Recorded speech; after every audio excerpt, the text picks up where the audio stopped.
수험생 여러분 안녕하십니까? 자, 오늘부터는 제2장 문법 능력에 대한 학습을 해보도록 하겠습니다. 자, 여러분들이 가장 어려워하는 부분이 바로 한국어 능력 시험에서 가장 어려워하는 부분이 이 문법 능력에 해당하는 부분이죠. 자, 그래서 이 문법 능력이 굉장히 양도 많고요. 교재에 보시면 왜 양이 많으냐면 모든 설명을 다 담았습니다. KBS 한국어 능력 시험에서 출제되거나 출제 가능한 그런 어법적인 부분을 다 담았고요. 사례도 상당히 많이 넣어놨습니다.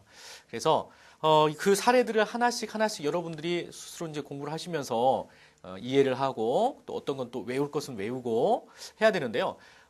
용어들이 이제 상당히 좀 어려운 용어들이 많이 나오다 보니까 여러분이 좀 끈기를 가지고 끝까지 좀 쫓아와 주셨으면 하는 생각을 먼저 부탁 말씀을 드립니다. 자, 제2장 문법 능력에서는 무엇을 공부하는지에 대해서 먼저 소개를 하도록 하겠습니다. 자, 문법 능력은 거기 책 목차를 쭉 한번 보셨겠지만 제일 먼저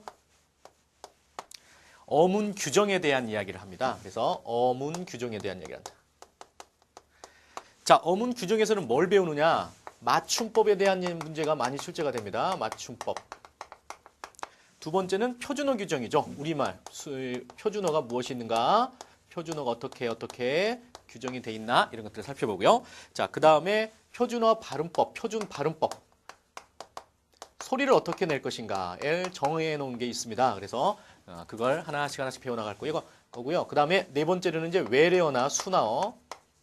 여기에 대해서도 어떻게 해라라고 우리가 어휘할 때 이쪽 파트는 공부를 좀 했었죠. 그런데 그게 거의 다 이 어문 규정에 나와 있는 것들이었습니다. 그래서 첫 강에서 이제 그런 것들을 좀 배울 거고요. 근데 이제 맞춤법이나 표준어 규정을 공부하다 보면 좀 그 낯선 용어들이 나오고 여러분이 중고등학교 때 그 어법 시간에, 국어 시간에, 작문 시간에 뭐 이런 때 배웠던 그런 내용들이 다 이제 잊어버릴 가능성도 있고요. 지금 고등학생들이 듣고 있다면 지금 학교에서 배우는 수업 연계에서도 여러분이 좀 생각을 하시면 되겠는데 좀 어렵습니다. 그래서 이쪽 파트를 조금 선생님이 자세하게 설명을 해드릴 예정입니다. 자, 그 다음에 두 번째 장으로 가시면 말소리에 대한 이야기를 이제 합니다. 말소리. 그래서 우리말에 있어서도 말을 이제 소리를 내는데 이 말소리는 현상이죠. 현상. 그 말소리 현상에 대해서 공부를 하는데 여기서는 이제 음성의 어떤 종류와 그 다음에 음성이 어떻게 음운이 변동해 왔는가 이 과정을 한번 차례차례 살펴보고 이런 것도 시험 문제 나옵니다. 그래서 잘 정리를 좀 하셔야 되겠고, 자, 그 다음에 세 번째는 쭉 가시면 이제 단어 거의 상권의 마지막 이제 부분이 되겠습니다. 단어에 대한 이야기를 나오고요. 단어 수준에서는 이제 문법적인 게 가장 중요한 게 품사가 되겠죠. 그래서 여러분이 알고 있는 품사에 대한 이야기를 배우고요. 그 다음에 단어의 종류나 합성법 이런 것들. 그 다음에 네 번째로 가서는 문장 수준에서 배우게 됩니다. 문장. 그래서 자, 이 문장 수준에서는 문장의 성분이 중요합니다. 성분. 그래서 품사와 성분 요 구분하셔야 됩니다. 나중에 다 설명드릴 거고요. 그 다음에 문장이 어떻게 짜임이 어떻게 되어 있느냐, 즉 구성 방식이나 이런 것들에 대한 이야기도 할 겁니다. 자, 그 다음에 마지막으로 다섯 번째 가서는 이제 의미에 대한 이야기를 해볼 생각입니다. 의미. 단어가 가지고 있는 의미가 무엇이냐. 그죠? 자, 고유어와 한자어에 대한 어떤 뜻은 우리가 앞에 1장에서 다 배웠기 때문에 2장에서는 뭘 배우느냐. 바로 의미 사이에 관계가 있습니다. 유의관계, 반의관계, 뭐 상어관계, 모순관계 여러 가지 있죠. 자, 그런 것들을 이 시간에 배우게 될 겁니다. 그리고 의미들이 이제 역사 속에서 변화를 해오는데요. 그 의미가 어떻게 변화해 왔는가. 이건 이제 여러분이 고전 고어와도 관련이 있습니다. 그래서 우리말이 변천을 어떻게 해왔고 옛말과 지금 말에 어떤 차이가 있는지 자, 이런 것들을 구별해내는 능력 이런 것들이 이제 전부 다 합쳐서 문법적인 능력이다 이렇게 판단을 하는 거죠. 그래서 시험 문제에서 가장 변별력이 있고 이제 어휘력도 중요합니다만 이쪽 파트가 이제 학생들이 공부하기 좀 어려워하는 파트죠. 그래서 이 파트를 잘 잡으셔야 여러분이 상대적인 등급을 높게 얻을 수가 있다. 아시겠죠? 자, 그러면 이제 학습에 대한 전반적인 개괄적인 설명을 했으니까요. 바로 어문 규정으로 들어가도록 하겠습니다. 자, 어문 규정에서 제1항, 2항, 3항, 4항 이렇게 있는데요. 자, 어문 규정 제1항을 보도록 하겠습니다. 제1장은 총칙이 나와 있습니다. 총칙이 나와 있는데 그 총칙 1항에서는 한글 맞춤법은 표준어를 소리대로 적되 어법에 맞도록 함을 원칙으로 한다. 제1장에서는 중요한 내용만 얘기하면 표준어입니다. 표준어에 관해서만 연구를 한다는 거죠. 규정을 한다는 겁니다. 뭐 지방, 방언 이런 거 다 쓸모가 없다. 사투리 이런 거 잘 안 쓴다는 겁니다. 거기를 대상으로 하는 게 아니라 표준어를 대상으로 한다. 이런 얘기가 나와 있고요. 그런데 중요한 건 소리가 나는 대로 하되 그 다음에 어법에 맞도록 한다. 자, 요 두 가지가 굉장히 중요한 사항이 되겠습니다. 그래서 이 소리대로 쓴다는 것은 표음주의다. 이런 말을 쓰는 거고요. 어법대로 맞춰 써야 된다는 것을 형태주의다. 이런 말을 씁니다. 용어만 그냥 알아두시고요. 뭐 시험 문제는 이걸 외워서 나오는 건 아니니까. 그러나 우리가 모든 지금부터 공부하려고 하는 문법 능력에 해당하는 어법에 대한 이 모든 1, 2, 3, 4, 5장에 해당되는 내용을 공부할 때 항상 염두를 해야 됩니다. 여러분들이. 뭐냐면 제1장 총칙에서 표준어를 대상으로 하고 소리나 표음, 소리나 어법 이 두 가지로 나눠서 생각을 해야 된다. 이런 얘기입니다. 그래서 앞으로 선생님이 설명을 할 때 혹은 여러분이 교재로 공부를 할 때 혹은 문제를 접하실 때 어법에 관련된 건 표음적인 측면이냐 아니면 형태주의적인 측면이냐를 구분을 좀 하셔야 됩니다. 안 그러면 이제 막 헷갈리기 시작해. 그러니까 다시 말하면 사람들이 말소리를 어떻게 내느냐에 대한 문제와 또 하나는 글씨를 쓸 때 그거를 갖다가 이렇게 글로 적어낼 때 어떻게 해야 될까에 대한 규정을 표준어 맞춤법에서 그 어문 규정에서 정해놨다는 겁니다. 우리는 그걸 따라야 되는 거고요. 그래야 올바른 언어 사용이다, 올바른 우리말 사용이다 이렇게 얘기를 하는 겁니다. 자, 그래서 그리고 이제 2장 2항으로 넘어가면요, 문장의 단어는 띄어쓰을 원칙으로 한다 이렇게 나와 있죠. 띄어쓴다. 단어 수준은 띄어쓴다. 예? 그래서 나중에 이제 이 단어에 대한 이야기를 우리가 3장에서 배운다고 그랬죠. 품사나 종류에 대해서. 근데 단어는 다 띄어쓰기로 합니다. 띄어써. 나는 학교에 갔다라고 했어. 여기서 이제 유념해야 될 거는 나는 학교에 갔다. 단어 수준에서 띄었습니다. 그런데 요런 거 있죠. 이런 거. 그죠? 자, 이런 거. 자, 이걸 뭐라고 하나요? 조사라고 합니다. 조사. 그렇죠? 이 조사라고 하는 것은 품사 중에 들어갑니다. 단어는 품사 수준이라고 그랬는데 이 조사는 품사고요. 품사 안에 들어가는 거고 품사는 곧 단어 수준이다. 이렇게 얘기를 했습니다. 자, 그런데 조사는 지금 붙여 쓰고 있죠. 그죠? 이게 좀 우리말 어법에서만 나타나는 독특한 특징이기 때문에 잘 기억을 해 두셔야 됩니다. 자, 다시 조사는 단어에 속하지만 단어는 띄어 쓴다고 했지만 조사는 예외적으로 붙여 쓴다. 띄어쓰기 문제도 시험 문제 출제가 나오잖아요. 그래서 붙여 쓴다라고 하는 것을 꼭 기억을 해 두시기 바랍니다. 자, 그것만 기억하시면 되고요. 그 다음에 3항에 나와 있는 외래어 표기법은 나중에 그렇죠. 어문 규정에서 이제 외래어 순화어에 관련된 그 파트에서 자세히 좀 다룰 거기 때문에 일단 스킵 넘어가겠습니다. 자, 2장은 자모에 대한 이야기가 나왔네요. 자모. 자, 2장에서는 우리말에 있어서의 자음과 모음에 대한 이야기를 간단하게 적어놨는데 우리말이 아주 기초죠. 우리가 몇 살 때 배우나요? 한 6살 때, 5살 때, 7살 때 혹은 뭐 초등학교 들어가서 한글에 대한 자음과 모음을 처음으로 배웁니다. 처음으로. 그런데 이제 이 자음과 모음의 종류를 좀 잘 알고 있어야 앞으로 진행될 어법에 대한 규정을 정확하게 여러분이 그 설명을 혹은 사례들을 이해할 수가 있습니다. 그래서 자음 모음 모르는 사람이 어디 있어요? 대충 뭐 기억, 니은, 디귿, 아야 이런 거 아닌가요? 라고 생각하지 마시고 이 자음에 대해서 15세기 때 세종대왕이 그죠? 집현전 학자들하고 이걸 처음으로 창제할 때 어떤 의도를 가지고 만드셨고 이 자음과 모음이 나중에 후대에 잘 정리가 되어서 요즘에 그 정리된 걸 가지고 활용을 해서 이제 업무 규정이라는 게 나온 거거든요. 그래서 이 자음과 모음에 대해서 좀 공부를 잘 해놔야 된다. 아셨죠? 여기를 넘어가시면 안 됩니다. 자, 그러면 한글 자모의 수는 20넉자라고 하고 그 순서와 이름은 다음과 같이 정한다라고 했는데요. 자, 여러분들 이거 모르는 사람 누가 있습니까? 그죠? 근데 읽을 때 어떻게 읽느냐? 어떻게 읽습니까? 자, 이렇게 쓰고 읽을 때는 기억 이렇게 읽게 돼 있죠. 가로가 쳐지고 교재에 있습니다. 자, 이건 무슨 얘기냐면 이 기억이라고 하는 이 자음은 앞에 나와 있는 읽을 때 앞소리는 초성을 나타내는 겁니다. 초성. 자, 이걸 초성이라고 합니다. 첫 소리가 나는 거죠. 첫 소리. 우리말은 초성, 중성, 종성으로 이루어져 있죠. 초성, 중성, 종성. 자, 그래서 예를 들어서 뭐 평천 선생님 그러면 평 이렇게 가는 거죠. 얘가 초성, 중성, 종성. 우리말이 이제 자음과 모음으로 이루어졌다고 하는데 설명드리겠습니다. 자, 모음만으로도 이루어지는 거 있죠. 아, 야, 요 이런 거. 아, 야 이런 거. 그리고 자음 플러스 모음으로 이루어지는 거 있죠. 그냥 뭐라고 쓰겠습니다. 자, 자음 플러스 모음으로 이루어지는 거. 야, 너 집에 가. 일찍 자. 이런 거. 자음 모음, 자음 모음. 그 다음에 모음 플러스 자음으로 이루어진 경우도 있습니다. 아! 이런 거. 아. 요때 이응 있죠. 요때 이응은 음가가 없는 겁니다. 그냥 이런 것과 똑같은 거야. 이런 거. 이런 것과 똑같은 겁니다. 그래서 이거는 자음이 있다고 하는 게 아닙니다. 자, 모음 아와 기역으로 이루어진 자음으로 하나로 이루어진 글자입니다. 아시겠죠? 또 뭐 으악 뭐 이런 거 있잖아요. 이런 것들은 다 뭐 자.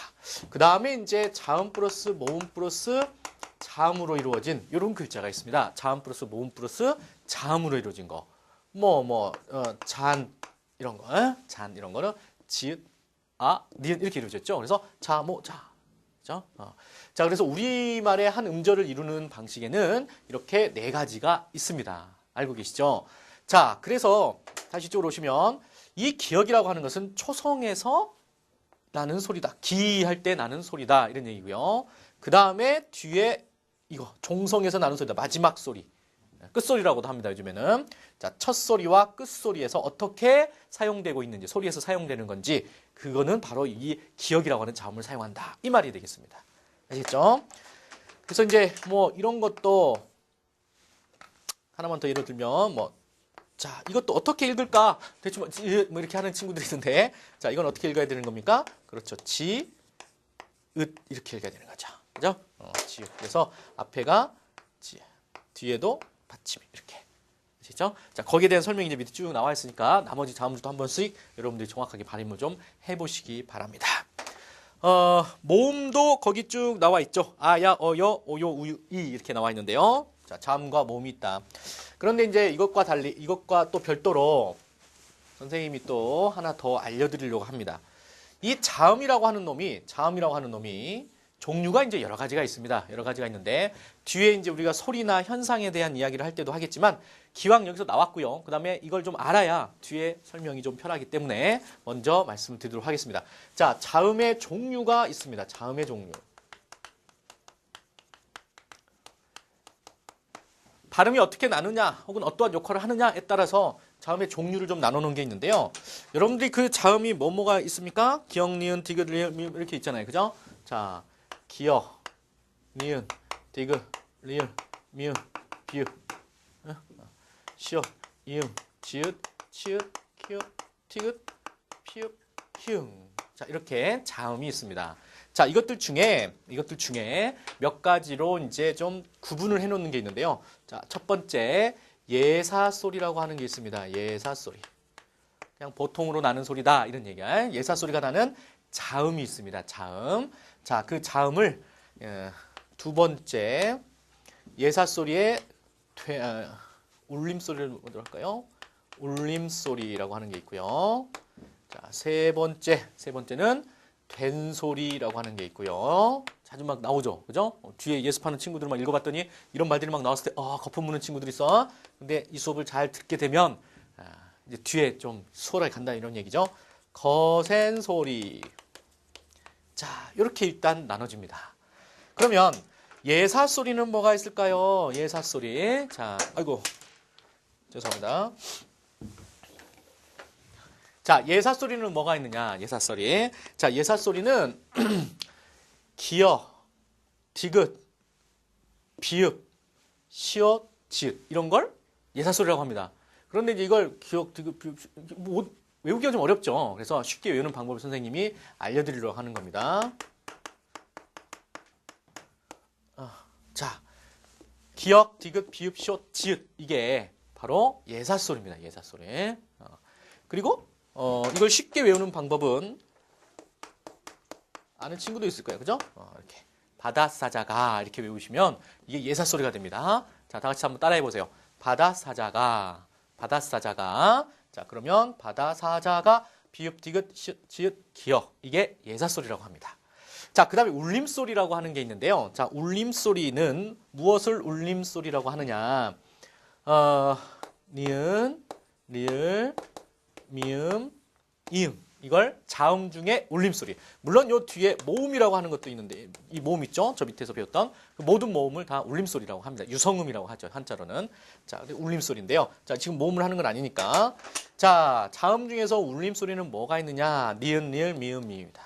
그죠? 자, 이거는 이렇게 외우면 좀 쉽습니다. 따라해보세요. 나라 마음, 나라 마음. 뭐 내 마누라야 뭐 이렇게 하는 사람도 있는데 그냥 건전하게 나라 마음. 마누라라는 말은 좋은 말이 아니죠. 자, 그 다음에 된소리라고 하는 게 있습니다. 된소리. 된소리는 좀 이렇게 거칠게 나오는 건데요. 바에다가 쌍기역, 쌍디 이런 거 있죠. 자음을 두 개를 같이 쓰는 겁니다. 같이 쓰는 거. 자, 이것도 이제 그냥 바다사자가를 외우고 예사소리에다가 하나씩 더해가지고 자, 이렇게 붙여도 되고요. 아니면 그냥 선생님은 어떻게 외우냐면 이걸 이렇게 외웠습니다. 이렇게 자 해보세요. 뽀또 싸줄까? 이렇게 매점에 갔는데 친구랑 놀러 갔는데 이 특정한 상표를 얘기해서 좀 그렇네. 어쨌든 이 과자 있죠, 그죠? 제과 과자가 있습니다. 뽀또 싸줄까? 이렇게 시간이 없어서 막 가는 친구에게 배고픈 친구에게 간식으로 뽀또를 싸줬다. 뭐 이런 데서 나오는 겁니다. 뽀또 싸줄까? 이렇게 외우면 이게 된소리가 된다. 됐죠? 자, 그 다음에 거센 소리가 있습니다. 거센 소리. 자, 거센 소리는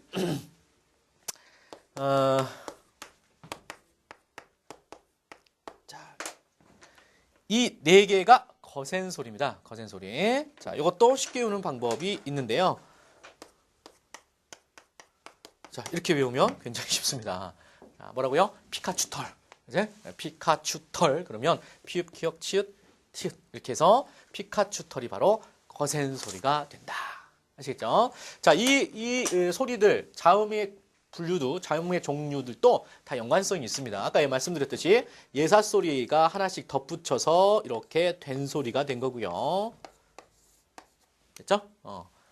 그러면 이 거센 소리는 도대체 어떻게 나는 걸까? 궁금해하는 친구들이 있는데 이 자음 중에서 예사 소리, 울림 소리, 된 소리, 거센 소리에 다 들어갔는데 안 들어간 게 하나 있죠. 그게 뭘까요? 그렇죠. 얘입니다. 얘. 그래서 이 히읗은 바로 예사 소리에다가 이렇게 붙어가지고 히읗이 첨가돼서 피읍, 그죠? 비읍이 피읍이 되는 거고 디귿이 티읕이 되는 거고 시옷이 뭐 기역이 키역이 되는 거고 이렇게. 요 시옷은 빠집니다. 시옷은 빠지고 시옷은 거센 소리와 히읗이 붙은다고 해서 거센 소리가 되지 않죠. 얘는 빠지고 지읒이 티읕, 기역이 키역 이렇게. 그래서 이 자음의 종류들을 좀 잘 알고 있어야 뒤에서 이제 어문 규정에 대한 설명들을 이해하기가 쉽다 이런 얘기입니다. 자, 다시 예사 소리, 바다사자가, 울림 소리, 나라마음, 된 소리, 뽀또 싸줄까 이렇게, 거센 소리는 피카츄털 이렇게 재미나게 외우시면 여러분이 기억이 좀 오래 남습니다. 아시겠죠? 자, 그래서 지우겠습니다. 지우고.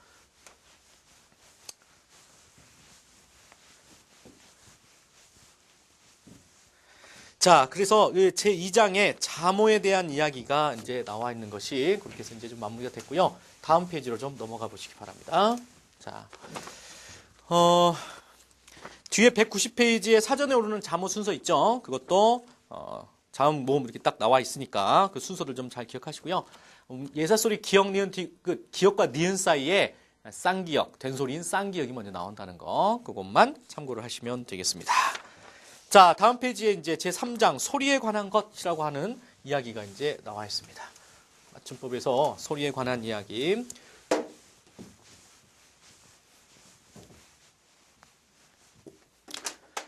자, 제3장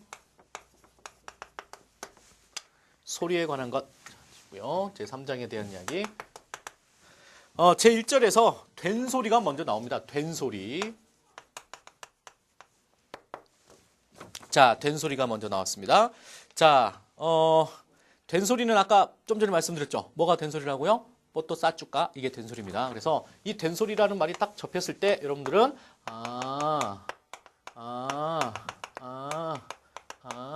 자, 이걸 이제 머릿속에 생각을 해야 된다는 거죠. 설명을 들어가기 전에. 자, 그래서 소리가 이렇게 되게 나온다. 세게 나온다. 어떤 경우에 이렇게 세게 나오는 것인가. 거기에 대한 규정이 쭉 나와 있는데요.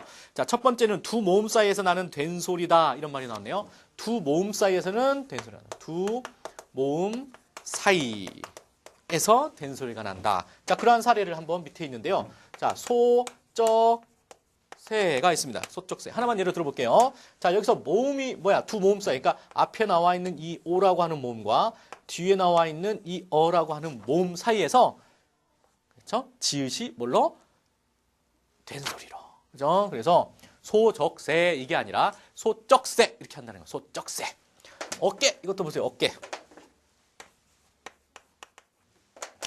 자, 얘도 보면 이게 모음이죠. 이게 모음이죠. 자, 그 사이에서 어게 이렇게 하는 게 아니라 어깨 이렇게 강하게 된소리로 소리가 난다. 이런 얘기입니다. 아시겠죠? 자, 요거 이제 이해하시면 뒤에도 사례들을 보고 여러분 스스로 할 수가 있겠네요. 자, 그 다음에 니은, 리을, 미음, 이응 받침 뒤에서 나는 된소리. 니은, 리을, 미음, 이응 나라 마음이네요. 그죠? 이걸 뭐라고 한다고? 울림소리. 그죠? 그래서 다른 말로 울림소리라고 보는 거죠. 울림소리. 뒤에서 된소리가 날 수도 있다. 자, 얘가 뭐가 나오고 있습니까? 산뜻하다. 두 개만 들어보죠. 산뜻하다. 이때 니은, 그죠? 울림소리입니다. 뒤에서, 그죠? 울림소리 뒤라고 그랬으니까 뒤, 그죠? 자, 뒤에서 이때 산뜻하다가 아니라 뭐다? 산뜻하다 이렇게 쓴다는 겁니다. 소리를 낸다는 거죠. 자, 그리고 뭐 또 있을까요? 엉뚱하다 하나 들어볼까요? 엉뚱하다냐? 이런 건데요. 자, 그래서 이응 뒤에서는 된소리가 난다. 그래서 엉뚱하다. 이게 맞는 발음이라는 겁니다. 소리. 자, 다만 이런 걸 조심해야 됩니다. 이 1번과 2번은 뭡니까? 기본적인 원칙입니다. 기본적인 원칙. 그런데 항상 이제 어문 규정에서는 예외적인 경우를 얘기를 하죠. 자, 예외적인 경우. 기역, 비읍, 받침 뒤에서 나는 된소리는 같은 음절이나 비슷한 음절이 겹쳐 나는 소리가 아니면 된소리로 적지 아니한다. 자, 기역, 비읍 뒤에서는 된소리 안 돼. 이런 얘기죠. 된소리를 쓸 수가 없다. 자, 다시 무엇 뒤에는 기역, 비읍 뒤에는 된소리가 된다 안 된다? 안 돼. 이런 얘기야. 자, 왜 어떤 얘기냐면 자, 이런 사례를 한번 보겠습니다. 얘하고 뭐 두 개만 보죠. 자, 이런 거. 자, 국수냐 이거죠. 국수냐. 기역 뒤에 나와 있는 예사소리 수는 시옷은 국수 이렇게 하지 않는다는 겁니다. 그냥 국수라고 읽고 국수라고 표기를 한다는 겁니다. 아시겠죠? 깍두기인지 깍둑인지 애매하죠? 자, 기역 뒤에 나와 있는 건, 기역 받침 뒤에 나와 있는 건 그냥 두라고 하지 뚜라고 하지 않는다는 겁니다. 된소리로 쓰지 않는다는 거죠. 자, 비읍 들어있는 것도 하나만 보죠. 법석이 맞을까? 법석이 맞을까? 이런 얘기죠. 자, 이것도 비읍 받침이 앞에 들어가 있죠? 자, 비읍 받침으로 끝나는 말 뒤에는 된소리 하지 않고 그냥 예사소리를 써준다. 이러시나요? 자, 그것만 잘 챙겨 놓으시기 바랍니다. 자, 그리고 뒤에 가시면 구개음화가 이제 또 나와 있네요. 192페이지 보시기 바랍니다. 구개음화. 이건 된소리 대기 현상이고요. 이제 구개음화에 대한 이야기를 한번 해보죠. 구개음화. 자, 구개음화는 역시 이제 소리입니다. 현상인데 표기를 어떻게 할 것이냐에 대한 얘기를 지금 하고 있는 거고요.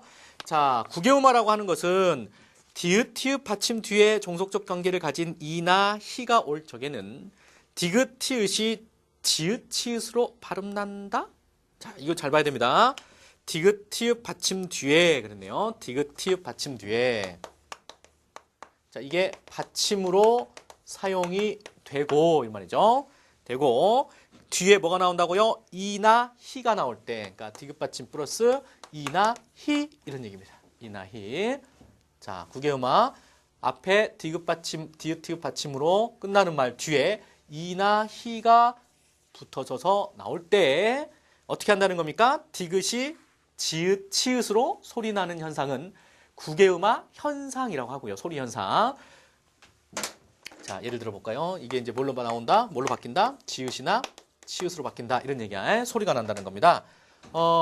예를 들어서 하나만 들까요? 해돋이 뭐 많이 나오는 거죠? 해돋 플러스 이가 되겠습니다. 해돋 플러스 해가 돋다 플러스 이죠. 해돋지. 자, 이거는 디귿으로 끝났고요. 뒤에 이가 붙었습니다. 이 동그라미 이렇게 붙었죠. 그러면 해돋 이라고 적죠. 그죠? 소리는 어떻게 납니까?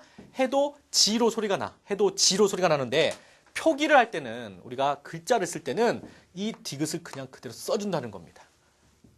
써줘. 자, 표기. 자, 다시 정리합니다. 국외음화 소리 현상은 뭐냐면 디귿이나 티읕 받침으로 끝나는 말이 뒤에 이나 히로 붙었을 때 소리가 지읒이나 치읓으로 바뀌어나는 소리입니다. 소리. 그런데 지금 우리가 공부하고자 하는 건 뭐야? 표기를 어떻게 할 거냐는 게 표기는 그대로 그냥 해돋이라고 해준다. 이렇게. 지읒이나 치읓으로 바꿔주지 않고 디귿으로 그냥 쓴다. 티읕으로 그냥 쓴다. 이게 지금 제2절 국외음화에 관련된 표기법을 어떻게 할 것인가에 대한 이야기를 지금 하고 있다. 이렇게 보시면 됩니다. 그래서 거의 굳이 가지 할티다, 거티다, 다치다, 묻히다 이런 것들 전부 다 그대로 써줬네요. 됐죠? 표기는 그대로 해둔다. 자, 그 다음에 디귿 받침 소리 나는 거 있는데요. 그거는 넘어가도록 하고요. 오른쪽에 모음이 있습니다. 모음에 대한 표기를 어떻게 할 것인가에 대한 이야기를 한번 해보도록 하죠. 모음. 자, 모음에 대한 이야기가 있는데요. 거기 게레, 매, 패 이런 게 있는데 그건 그냥 보시면 되겠고요. 기억을 취하고 니은을 버린다라고 했습니다. 그래서 개수는 개수라고 적는다 이 말이죠. 개수라고 적으면 안 된다. 이런 겁니다. 근데 이거는 거의 외워야 되는 건데 한번 익숙하게 이 기억에 해당하는 거 있죠. 맞는 거에 해당되는 사례들을 한 두세 번 눈으로 빨빨 보세요. 그럼 여러분 남을 거고요. 그 다음에 이제 좀 많이 나오는 게 뭐냐면 개송이라고 하는 게입니다. 거기 밑에 나와 있죠. 개송. 이때 개는 여이를 쓰지 않고 어이를 쓰고 있습니다. 어이. 개송이라고 하는 것은 이제 불교에서 나타내는 그 부처님을 찬양하는 노래. 이걸 개송이라고 하고요. 자, 이거 잘 알아두고. 그 다음에 게시판도 시험 문제 잘 나오죠. 게시판. 이게 여의를 쓰는 게시판이 아니고요. 게시판이 아니고 게시판입니다. 게시판. 그래서 어의를 쓴다는 거. 그 다음에 하나 더 휴게실이 아니라 여의가 아니라 휴게실. 이게 맞는 표기입니다. 그래서 세 개, 개송, 게시판, 휴게실 세 개만 외워두시면 되겠네요. 자, 다음 페이지로 또 넘어가 보면 나머지 여러분 보셔도 되고요. 두음 법칙, 5절 두음 법칙으로 가도록 하겠습니다. 자, 이쪽으로 와서.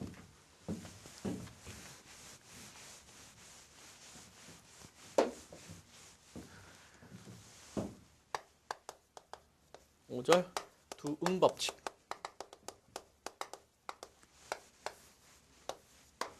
자, 두음 법칙, 두자가 머리 두자입니다. 그래서 머리, 앞머리에, 첫소리에 오는 말에 대한 이야기. 뭔가 법칙이 있다는 얘기죠. 자, 두음 법칙 제10항이 나와 있는데요.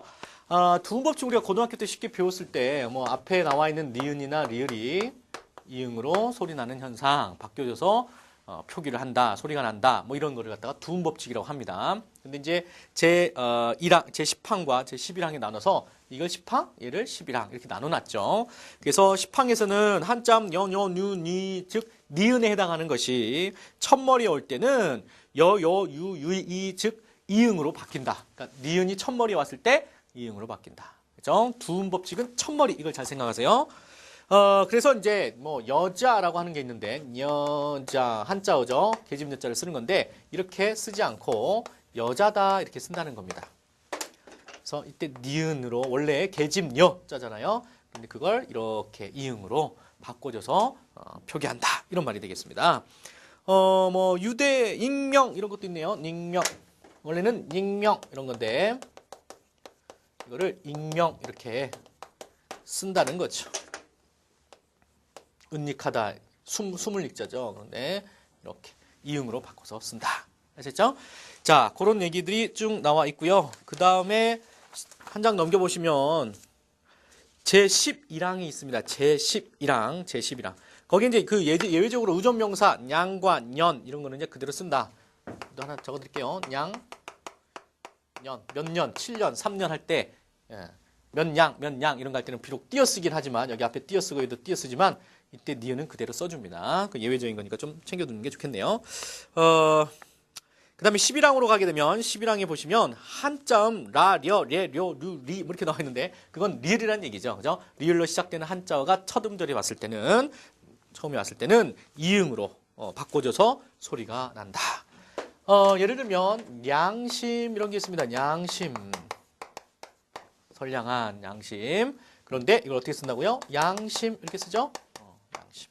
그래서 여기서도 리을이라고 하는 자음이 맨 앞에 오면 이렇게 이응으로 바뀐다라는 거고요. 또 뭐 있나요? 리발소 할 때 자, 이걸 이발이라고 바꿨습니다. 자, 됐죠? 자, 그 정도로 보시면 되겠습니다. 여기서 이제 좀 시험 문제 잘 나오는 게 뭐냐면 율, 열 이런 겁니다. 그러니까 196페이지에서 밑에 쪽에 나와 있죠. 모음이나 니은 받침 뒤에 이어지는 열과 류를 적는다. 자, 그거 자, 형광펜을 잘 칠해놓고 별표 칠해놓으시기 바랍니다. 자, 시험 문제 잘 나오는 거 뭐라고요? 모음이나 니은 받침 뒤에 자, 모음이나 니은 받침 뒤에 나오는 이어지는 렬과 률은 뭘로 적는다고요? 열과 율로 적는다. 이렇게 그냥 아예 외워두는 게 좋습니다. 자, 모음이나 니은 뒤에는 뭘 쓴다고요? 열 혹은 율을 쓴다. 이렇게. 그렇죠? 그러면 니은을 제외한 자음이 나오고 자음이 뭐 받침으로 나오고 뒤에는 뭘 쓴다는 말이 되겠습니까? 그렇죠? 열이나 률을 쓴다. 이 말과 똑같은 거죠. 그래서 둘 다 외우려고 하지 마시고 하나만 알아두시기 바랍니다. 모음이나 니은, 니을 뒤에는 열과 율을 쓴다. 아시겠죠? 자, 거기에 대한 사례가 좀 나와 있는데요. 뭐 비율 이런 거 볼까요? 비율 있나요? 비율. 비 뒤에 이제 율을 쓸 것이냐, 비율이 맞냐, 비율이 맞냐 선택해라. 뭐 이렇게 이제 문제가 나오잖아요. 그죠? 그러면 이제 읽으면 다 룰로 나는 것 같아서 헷갈리는데, 자, 이게 모음입니다. 모음. 그렇죠? 그러면 모음으로 끝난 뒤에는 뭘 쓴다고요? 그렇죠. 이렇게. 그래서 비율 이렇게 가는 거죠. 비율. 뭐 이과생들 뭐 비열 뭐 이런 말도 쓰잖아요. 비열이 아니라 비열. 그냥 외우는 게 아니고 다 이유가 있습니다. 모음이 있고 뒤에 열로 쓴다. 모음이기 때문에. 그럼 니은 있는 거 있는가요? 니은? 출산율 볼까요? 출산율이야, 률이야? 그렇죠? 얘가 니은이야, 니은. 보입니까? 그러니까 뭘 쓴다고요? 출산율을 씁니다. 아셨죠? 몇 개만 해보면 여러분이 그 모음과 니은이다라고 하는 것만 기억하시고 몇 개만 좀 해보시면 되겠습니다. 요런 사례는 뭐가 있을까요? 그럼 요런 니은을 제외한 자음 사례. 출석 어떻게 되겠습니까? 기억은 니은이나 모음이 아니죠. 그래서 률이 되는 거죠. 출석률. 됐죠? 출석률. 또 출석률. 뭐 아무거나 해도 되는데. 그지? 자, 이런 것들은 어쨌든 열과 률인데 요거 하나만 잘 기억을 하시면 나머지는 다 그냥 률로 쓴다. 이렇게 보시면 되겠습니다. 자, 오케이. 거기까지 다 했고요. 뒤에 이제 문제를 풀 때는 선생님이 설명하지 않고 넘어갔던 그 사례들 자지구레한 거 있습니다. 그런 것들도 참 다 보신 다음에 뒤에 실전 문제는 풀으셔야 되기 때문에 공부를 꼼꼼히 선생님이 설명하는 부분은 여러분이 이제 좀 어려워하고 좀 기본적인 어떤 그런 어법적인 부분이 취약하다라는 걸 가정하에 그 부분만 설명을 좀 하고 있습니다. 자, 넘어가서 6절로 가도록 하겠습니다. 199페이지에 6절 있는데요. 거기 보면 겹쳐나는 소리가 있다.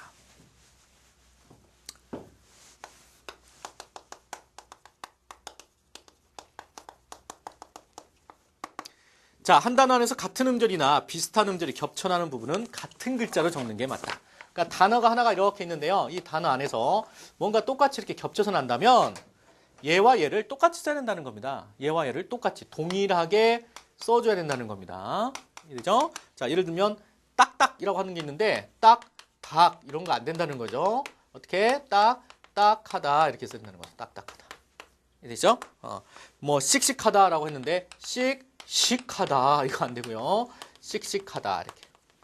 이해되시죠? 쉬운 겁니다, 이건. 그래서 겹쳐나는 소리, 한 단어 안에서 겹쳐나는 소리는 동일하게 표기를 해주는 것이 맞는 거다. 자, 이거 하나만 잘 기억을 해두세요.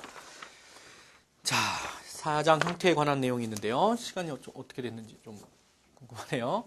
네. 시간이 거의 다 됐으니까 그러면 다음 시간에 이어서 4장 바로 가도록 하겠습니다. 잠시 뒤에 뵙겠습니다.